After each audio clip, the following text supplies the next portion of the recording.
Good evening, Razorback fans. Welcome to the one, the only Hog Talk podcast, live for the Sterling Soap and Roastery Studios, part of the Believe and Buzz Radio networks, where you can hear us on all podcast platforms, as well as Buzz 106.7 in Central Arkansas.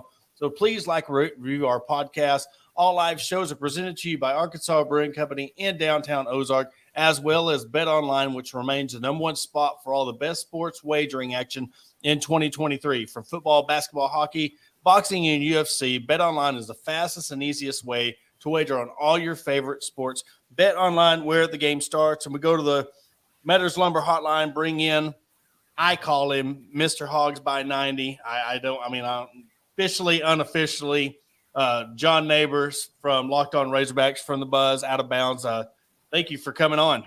Yeah, no problem. It's good to be on with you. I see the reason why I say that is I see so many people say Hogs by 90, and you got to give credit where credit's due. And you're the one that's really kind of coined that phrase, started it. And I don't know if you got a patent on it yet or copyrighted, but I think you should get on that.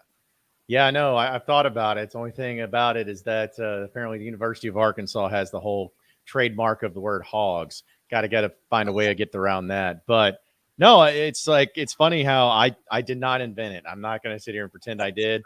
I just like saying it. I think it's unique and funny. And I just, keep saying it because I guess, it's kind of stuck for some people. So it works out. And it's just some new fun little thing that people can say instead of the usual stuff that they say when it comes to Arkansas. Yeah. And when we last talked to you, you had just started the transition into the Buzz from ESPN Arkansas. Catch us up. How's that been, being a kid from Little Rock, being an avid Razorback fan? How cool is it to be a part of the biggest network and be able to talk sports back in your home turf?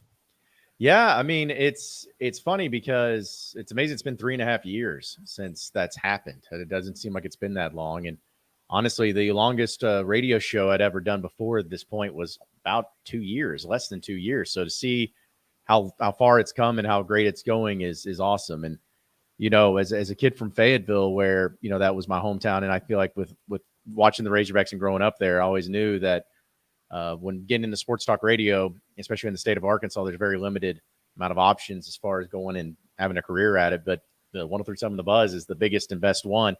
So to be able to do that and to do a podcast on the side too, and Locked On Razorbacks, it's a very much of a blessing. Like, I'm a very lucky guy, and I'm very fortunate to be able to do what I do and continue to try to build upon, just talking about the Razorbacks and having fun with it, because it's a dream come true, and it's just really getting started. So I hope it continues on. And of course, icing on the cake, getting to talk.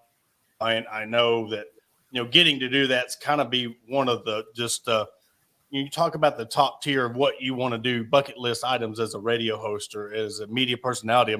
How cool was it to be able to talk with Paul, just kind of interview him and just be in his, I wouldn't say presence, but it's just the fact, how hard did it take to get the fan hat off and really, really sit there and be like, I'm talking to Paul Feinbaum?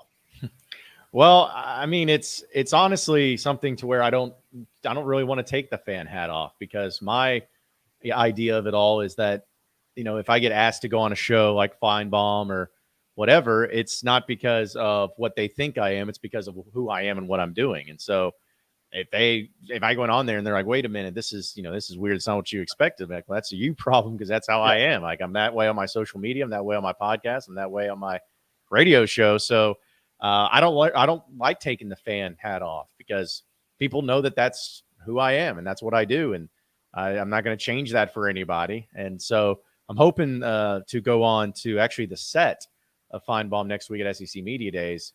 I got that invitation, so I'll actually be there in person, which will be quite something. So we'll see if that actually transpires and that actually happens. But if it does, I'm going to be the same way. I'm going to be an over-the-top personality that, I don't consider myself a radio show host or a podcast host. I'm more of a BS artist. And so I'll just try to put it together and make it work. Well, let's talk about that for a second. Used to it's straight media, straight laced, you got to be unbiased. How cool is it that you get to be biased? You get to be a fan and still be on the radio. Do you think this is just off the top of my head right now, when you're talking to fans, we've always been taught you got to be unbiased and you're talking to them from a media aspect. But you get to talk to the fans as a fan. And how far do you think that's come? And you look at our guy Ty Richardson and being what he's done at ESPN Arkansas, another one of those guys that he loves being a fan. I mean, how cool is it that you don't have to sit there and kind of not take the fan hat off? You get to sit in front of the mic and be on the radio and do your podcast and be exactly who you are on every aspect of what you do. Well, I think that there's a niche audience for that. If people want unbiased and objective stuff, then they can find that too. But I don't see there being any shame in being a fan, because we're all fans of something. And to me, it makes a lot more sense that if you have a passion for something and you have a passion for, in this particular case, the Razorback sports teams and just the state of Arkansas in general, why would I want to pretend or try to erase that from something that I've grown up with? Yeah. I don't want to. That's just how I am. If some may say, I think people have considered it to be, you're a mouthpiece for the fans because you say what the fans are thinking in a way that can have a big platform, and maybe there's some truth to that. But to me, for what I do, at least, the main thing that everybody can see is if you're genuine or not. Like, they can understand if you're being real, if you're being completely and totally honest about things, because people are smart. They understand social cues and social skills. And so if I was to try and be somebody that I'm not, then I wouldn't be very good at it. I would be very disingenuous, and I'm not really going to try to ever do that. So I think that there's some sort of like happy medium that you can have, because I've always said that if you want to call me biased or if you want to say I'm a fan, that's true. But I'm not a bias or fan to a coach or to an AD or to a person, and to the school. So when the school is suffering because of terrible coaching, I'm going to talk about how terrible it is. But if it's great, I'm talking about how great it is. And if there's reasons to have hope, then I'll say that. But if there's reasons to be doubting, then I'll say that too. So it's just a matter of knowing that who your fans are and what they want to hear, but also, being completely honest about it and giving your honest take and opinion, and maybe approaching things in a different light that people haven't thought about. So it's just being genuine, I think, is the most important thing when it comes to that. And we're talking about the ups and downs. Talkin season starts next week, SEC Media Days, and then going into this football season, we kind of chopped it up before coming on air, and the expectations of this year's football team and going into SEC Media Days. We know it's just a bunch of coach speak, just getting to know, of course, from last year. But do you think that with the expectations of this team versus the reality of what they're replacing on both sides of the ball, and we're unsure with the wide receiver core? Of course, we got the names, but we don't know, exactly what they can do production-wise. Same thing on the defense. Do you think there is any unfair expectations when people throw out 9-10 win season? One, when historically they've not done 9 or 10 wins very often, but just of what they're replacing, and not only on the player side, the coaching staff. No, I don't think it's unfair, because I think if you can back it up with some sort of logic and it be realistic, then I think it makes sense. Because here's the thing: there's going to be people out there that are probably going to pick Arkansas at SEC Media Days next. I would predict that they're probably going to be picked fifth. Maybe best case scenario. Maybe fourth, something like that. But either way, people are not going to be very high on the Razorbacks for whatever reason. But if you're a Razorback fan and you look at it in depth, like, the Razorbacks more than what most of the SEC experts do. Like, most of these people have to have 14 teams that they look at, and they have to go through and acknowledge them and see where they had with all that thing. But if you're a fan, if you follow the team, and if you cover the team, and you talk about the team, and you study the team, that's the only team you do it, you're going to have more of an idea, I feel like, of just what the ceiling is for that particular team.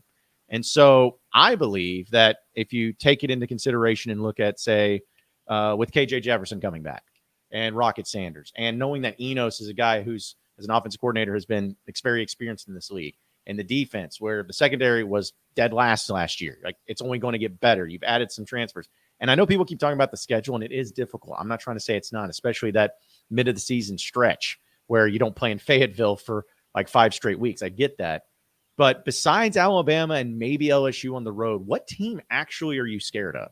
Exactly. I'm not saying Arkansas is going to lose or win all those games and go 10-2. I'm not saying that. But I don't see a single team where if you said Arkansas is going to beat A&M this year, am I going to be shocked by that? No. Or Mississippi State? No. Or Auburn? No. Or Ole Miss? No. Florida on the road? No. I'm not going to be surprised by that. So I think it's fair and it's safe to say that, yes, it can be to that level and to that point to where, 9-3 is realistic. I don't think that it's something I'm going to probably predict just because knowing how the SEC can get brutal and never know with injuries. But if everything goes right for Arkansas, if they really put it all together, I don't see any reason why they can't go 9-3 this year. Do you think it helps Arkansas, and this is just based off of history and how Arkansas has played against this team opposed to how Arkansas has played against A&M? Do you think that there is any advantages of the LSU game being before the A&M game? I always look at that. The Arkansas has always played Texas A&M, that first SEC game, and they just have a black cloud over that game opposed to just like the Missouri game. Do you think with how competitive Arkansas has been against LSU, one of those games that you know you're going to get the best out of Arkansas, win or lose, do you think there's any caveats to them flipping that LSU and that Texas A&M game? I mean, I don't think so. Because I was going to, let's be honest, if Arkansas was playing LSU at the end of the year on the road or in the beginning of the year, I'm probably still going to predict them to lose just because it's LSU. They're really good. Arkansas probably should have beaten them last year. And again, I'm not saying that they're for sure going to lose and that if they don't, then everyone's going to come and attack me and says, oh, you said you're going to lose. It's just what I would predict. And I think it doesn't matter whether it's in the end of the season or beginning of the season. That's the way it's going to be.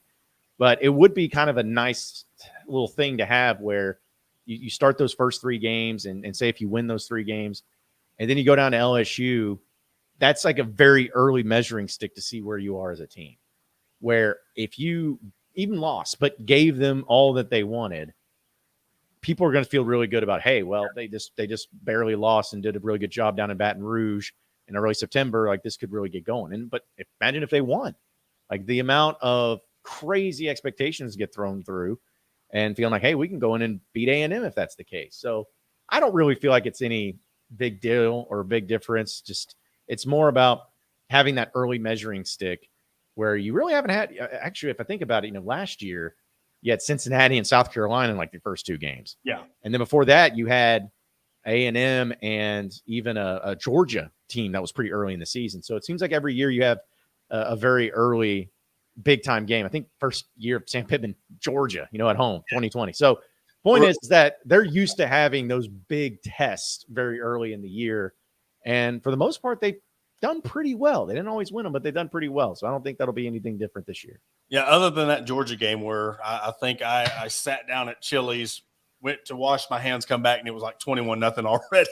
Yeah. Other than that game, I mean, but, you're talking about the schedule, and I know along with everybody else, you look at next year's schedule, and just the amount of grace that was showed to Arkansas, and I'm sure to you, as a fan, you're like, man, finally Arkansas is catching a break. Arkansas, you look at the away games are more manageable than the home games and how that could bode for, especially breaking in. We don't know who's going to be the quarterback next year. I think that is huge when it comes to the new SEC layout and the fact that Greg Sankey actually showed Sam Pittman some grace for a change.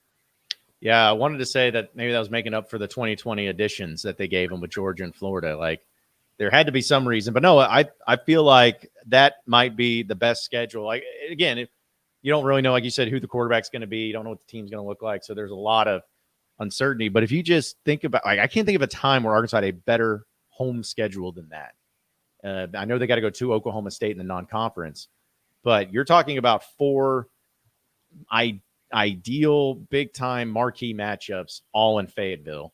And then your road games, your true road games, are against 3 teams that aren't exactly like, barn burners. Like, you could beat Missouri, you should. You could beat Mississippi State, you beat Auburn. And then the other game is a neutral site game in Dallas. So I cannot imagine a better schedule, all things considered, than what Arkansas is going to have in the SEC in 2024. Now, they got to, of course, perform and win, but as far as games to look forward to, games to travel to, games to make sure you get season tickets for at home, every one of those games are going to be tailgates. And honestly, my favorite thing about it is I don't see any of those SEC games being an 11 a.m. kick because they're going to make sure that those, unless it's Ole Miss, which they've done before, but I think at least 3 of them are all going to be afternoon or night games in Fayetteville. And you looking at that Missouri game, like what is been, of course, we can look at depth, but just what has been just that one thing that just keeps them from winning that game. I should say, that's that frustrating game where you're always better than them. You know it. And I know we can't speak on it because Missouri's beat Arkansas almost every year since they've started playing other than one. But what do you think if they finally kick it in gear and they finally get a couple of course, I'm getting both sides of your take on this. How refreshing is that going to be when they finally get a handle on Missouri and just kind of swat that fly back up to Columbia? I mean, yeah, it reminds me almost of how I'm sure LSU fans felt about Arkansas at the end of the year, where Arkansas would keep winning that game, even though LSU was the better team more often than not and the better program. Arkansas would get up for that game a lot more than LSU, and I feel like that's kind of how it is for Missouri. And I know people bring it up, and I'm not making excuses because Missouri has won most of the games, and it's been extremely frustrating. But it's like this is also the span, and most of the times that they've done that has been in Arkansas's worst seasons. Like the two times that Arkansas has beaten Missouri since they've joined the SEC was in 2015 and 2021. And both of those games, if you remember, both those seasons, if you remember, those were Arkansas's best seasons that they've had since the Petrino era. They went 5-3 in the SEC in 2015, and then in 2021 they won 9 games. So it's like I think that's more the correlation is that you haven't had the far and away better team. Now I still think Arkansas was a better team last year. I think Arkansas has been a better team more often than not against Missouri. But just being able to beat them when you put it all together, it's just more of a satisfying feeling because they feel like the little brother that just keeps pestering you. And people get mad at me for this, and Missouri fans are just like, oh, well, look at the record in the series. I'm like, there's no doubt. You guys have won. But just remember this, and this is how I want to sum it all up. Arkansas, when they went 6-6 last year and they ended on the loss against Missouri, the fans were infuriated. They were upset. They wanted heads to roll. They were frustrated. They wanted change. They were saying this is totally and completely unacceptable. When Missouri went 6-6 last year by beating Arkansas, their coach lit up a cigar in the press conference and was acting like he just beat Bama like what Tennessee did. And I'm like, if you want to know what the program's expectations are, that's exactly what you need to think about. Your coach is lighting up cigars and celebrating going 6-6. Arkansas is wanting blood when they go 6-6. So Arkansas's got to start winning that game more because they are far and away a better football program than Missouri. They're a better athletic program than Missouri, and they don't need to lose to them in any major sport at any consistent level. That has to change. Biggest key, when I posted this on Facebook, and we'll end the football topic with this. 2023 will determine what for Arkansas football? I think 2023 will determine Sam Pittman's future with Arkansas football. And I'm not saying he's on the hot seat right now and that if he has, a bad year, he'll be fired. I think, though, that in year 4, you have to, first off, you have to have a winning record. Like, I have to. That's not even a question. If he goes 5-7 this year, then there's probably going to have to be changes made. You can't go from 9-4 to 7-6 to 5-7 and keep your job. You just can't do it. So he has to do that. But if you can just go out there and build upon what you did last year, there's no doubt you should have been a 9-3 year at least. But this is a new season. You got new coordinators. You got a new strength and conditioning coach. You got a new culture. You got a new vibe. You got a lot of new players. With all of that, you should be a better team this year than what you were last year. You should go out there and perform better than what you did last year. And you should be more consistent than what you were last year. So to me, this is going to be a key factor because if Arkansas says jumps to that 9-3 record that we talked about, if they do that, then Sam Pittman's here for a good bit. And there's reasons to believe that everything's great about him and what he's doing. If he goes 8-4, still reasons to be excited. They're 7-5. It's like, okay, it's pretty good. At least you got a little bit better than what you were last year. But other than that, anything other than that, it's going to start really making people sweat it out and start wondering if this is the real thing. So I think this year is important just to know the future of Sam Pittman. Not saying he'll get fired after this year, but to know the trajectory that he's going through. Because in 2024, there's going to be a lot of pieces that need to get replaced, your quarterback being one of them in KJ Jefferson. Yeah, and I've said just how important this year, not only the new SEC, but you got 2 more teams coming into the league, and that's 2 more teams you got to recruit against. And that's, Josh says, what record will be the hot seat? A 5-7 would put him on the hot seat. I know bowl, and we got to look at bowl games differently now because of, people sitting out. I mean, I look at 6-6 or 5 and whatever, I don't count the bowl game unless you go to a big time bowl game or you go to the CFP.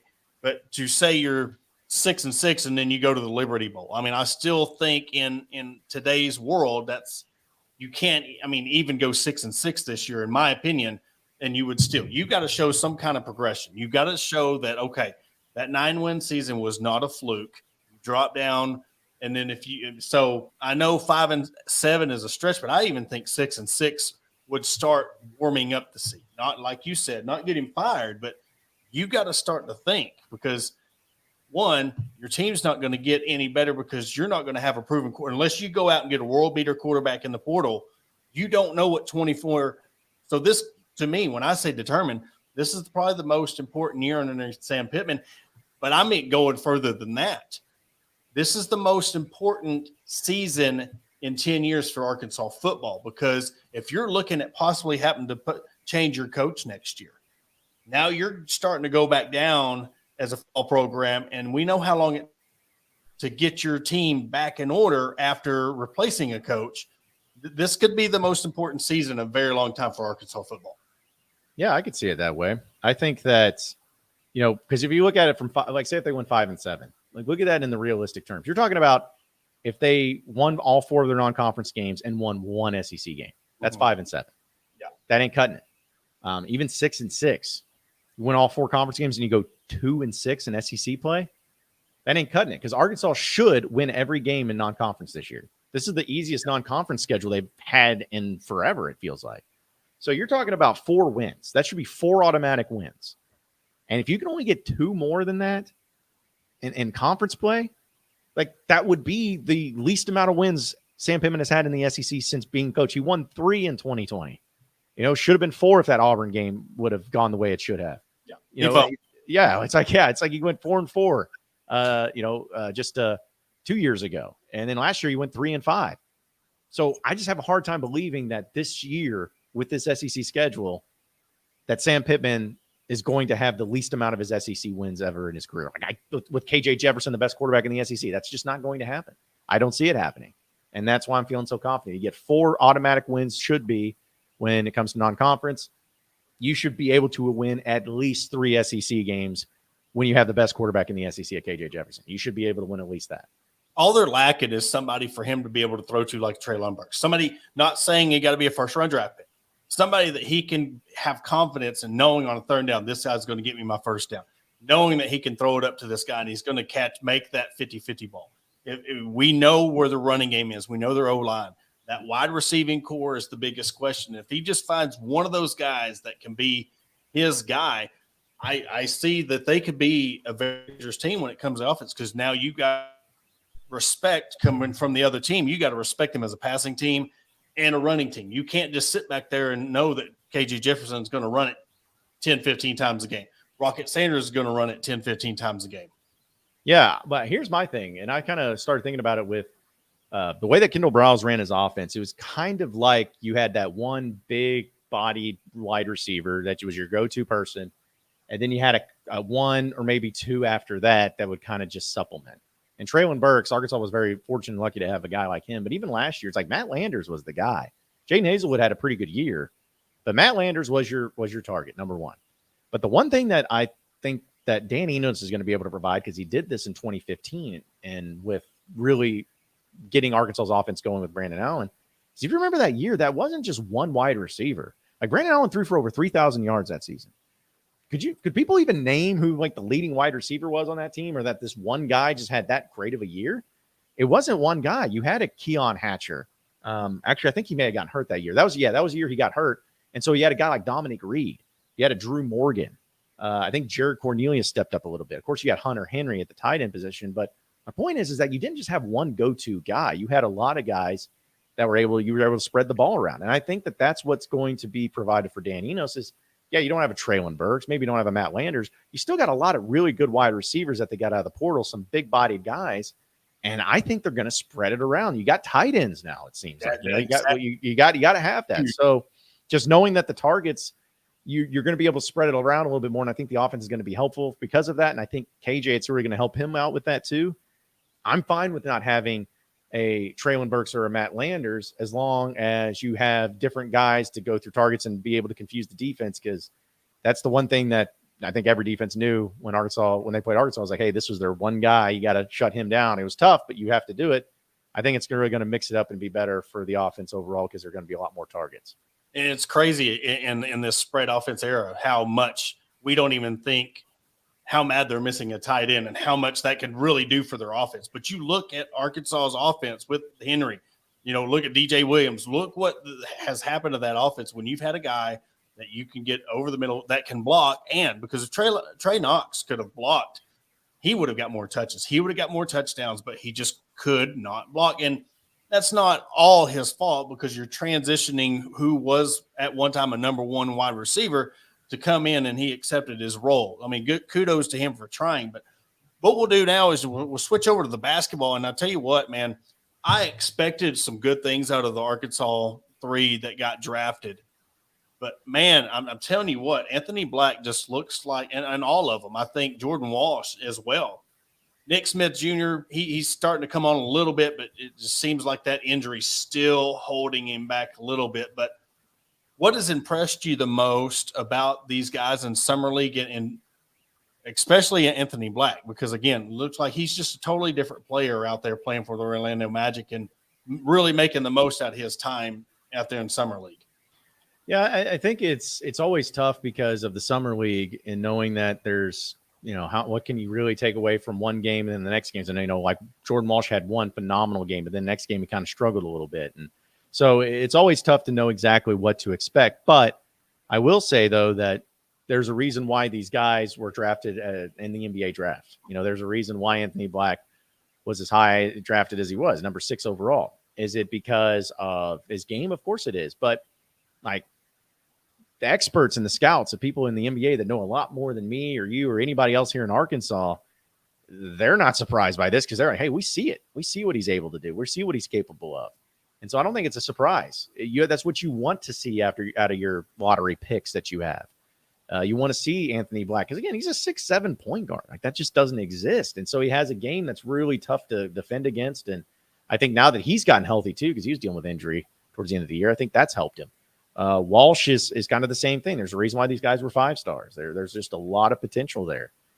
So I'm not surprised by it. I think it's great for Arkansas. It's great for the kids, and it's great for recruiting. It's great for Muss. Just continue to show, hey, you come here for even 1 year, this is the results you're going to get. Or if you're a transfer, hey, if you come here, we're going to get you into the next level and get you into the league. Like, there's just a lot of different positives you can take away from it, whether you're a player, whether you're a coach, or just whether you're Arkansas in general. It's been awesome.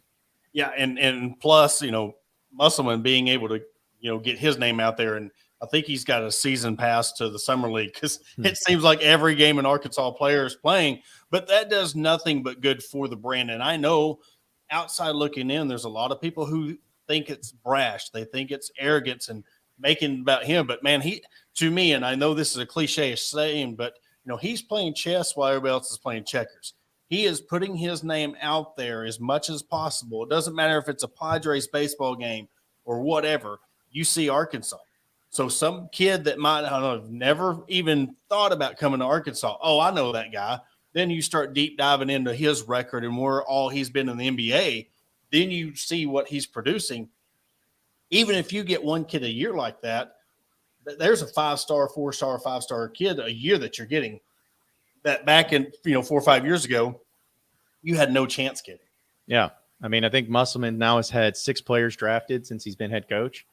And if you think about, I think that if you went back before Muss arrived, it would take you until like 98 to get to 6 total players, something like that. I mean, there's no doubt that the program that Arkansas in the level that they're at right now is as high as it's been since 94, 95. I think that even in the late 90s, this program's higher than what it was then. I mean, Muss has gone 8-3 in NCAA tournament games.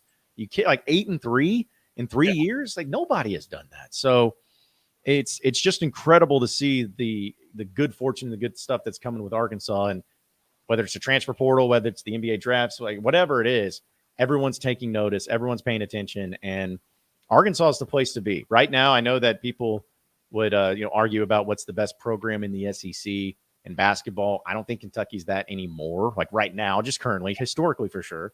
But right now, they got to put it together and get somewhere in the NCAA tournament a little bit further than what they have.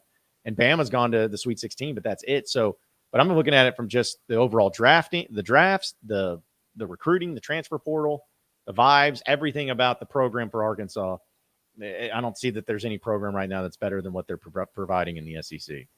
And what would that mean if football finally, when you're trying to put, your spokes and your chain comes off your bike and you're trying to get it back going and you just keep spinning and it'll spin a little bit, what would that mean for football to finally get it going and for the whole grand scheme? Because we know, I was talking to Zach Hall last night about we know football's king. What would it mean if, Arkansas year in, year out become an 8-9 win every now and then a 10-11 win? What would that do for the whole season, the whole calendar year for Razorback fandom? I mean, it would do what it's supposed to do and what it's been Razorback fans have been clamoring for and trying to explain to people for so many years is that you can win at every sport in Arkansas. Like there's not a sport to where you just don't have it or where you don't have the facility or you don't have the support. You don't have there's nothing like that. And it was always really frustrating where during the Chad Morris years and all that, where so many national college football experts are like, Arkansas needs to leave the SEC. They need to go to the Big 12 or whatever, which was the stupidest thing I've ever heard. I'm like, okay, no, you're just saying that because they got a crap coach. It's not about the program. It's about who they have as their coach. Bobby Petrino proved that you can win at a high level at Arkansas. Sam Pittman, again, went 8-4 in the SEC with the terrible, terrible schedule. Like, you can win at this school. And now, are you going to win a national championship in football? I wouldn't bet on it. Can you win an SEC championship? I wouldn't bet on that either. But to act like that it's just a bottom dweller of the conference in the West was like, no, you had bottom dweller coaches. You had bottom feeder coaches. You had coaches that had no idea what they were doing and were completely and totally outmatched. If you get the right coach in at Arkansas, no matter what the sport is, you can win. And I think when football gets that going, with Sam Pittman especially, that'll just make all the chips kind of fall as they may with the rest of the sports on campus. How much of that you think it's just the national media knows how much fun it is to pick on Arkansas fan base, and they know that if they just hit that hornet's nest, they're going to get a bunch of Arkansas Twitter coming out. I mean, I think that's one thing.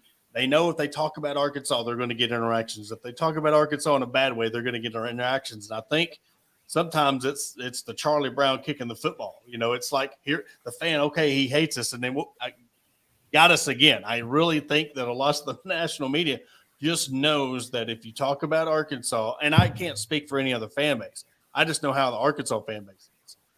I think that there's I think it's part of that for some, but I also think some of them are just idiots that are uneducated about like what Arkansas is, because they sit there and they're like, oh, Arkansas had back-to-back years of 2-10. Well, they don't belong here anymore. It's like, okay, did people say that when Ole Miss had like Ole Miss has never even won an SEC West title?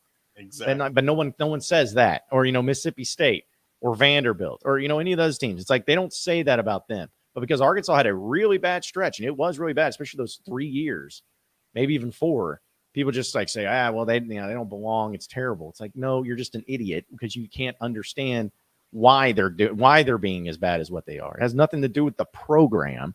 It has to do with who you have in charge. And if you need any great example of that, just look back on the SEC success that Arkansas has had. Again, they've had some really bad years, but to act like that they have not been a better overall program since 1992 than Ole Miss, than Mississippi State, than other SEC schools, than South Carolina, than all of those, it's stupid. So I think it's just dumb that people bring it up. If they really believe it, if they really believe they don't belong in the SEC, then they don't need to be talking college football, because that's just an asinine and absurd opinion to have. Well, and also, and it says if you say, well, Arkansas hasn't had success, and then you rattle off, well, that's track, or that's it, that you've done muted your point at all when you start talking about the SEC championships and all the other sports. But we'll get you out here on this. Plug your podcast, and you have a very interesting poll going on, bracket going on that you like having fun about. You said you're going to release it, so talk about that, where they can find it and how they can interact with it. Yeah, so do the Locked On Razorbacks podcast. You can find it wherever podcasts are found, as well as on YouTube. And honestly, the enemy of the state, which is actually something I was working on too, and I was supposed to have it released last night, but putting together a kind of a better graphic for it, and had to do some rearranging at the last minute. But yeah, it's the enemy of the state, the most hated thing of Razorback sports, and it can be a person or it can be just an overall thing. So hopefully, I'll have the bracket at least released tonight, and we'll do some voting on it to see who ends up winning it. But I have an idea of who's going to win it, even though it's so it may not be as fun as what I was hoping for, but it'll still be interesting to see some of those matchups. So be on the lookout for that on social media, because it'll definitely be there. And you can follow me on all social media, Buzz John Nabors, really easy to find. Hey, get us through until Talkin season starts next week. So I appreciate you, John. Thank you so much for coming on. Have a great time at SEC Media Days, and hope you you get that date with Paul Feinbaum on his set. Me too, man. It'll be I'll be able to wear my best shirt because I got a few loud ones I have planned to wear down there. So it should be great. I appreciate you, John. Thank you so much. Anytime. Appreciate you. Well, that was John Nabors, Locked On Razorbacks, and also Out of Bounds on 103.7 The Buzz. We appreciate him coming on, and that will do it for tonight's episode of the Hog Talk podcast. Again, we will catch you next week as we get into SEC Media Days. We are not able to go in person, but we got the virtual credentials to cover the SEC Media Days virtually. So we will be quoting, tweets and comments and all the things that are going on from all the coaches next week. So stay tuned right here to the Hog Talk, along with a huge announcement of our staff moving forward. We're going to announce that later on tonight. So be looking forward to that.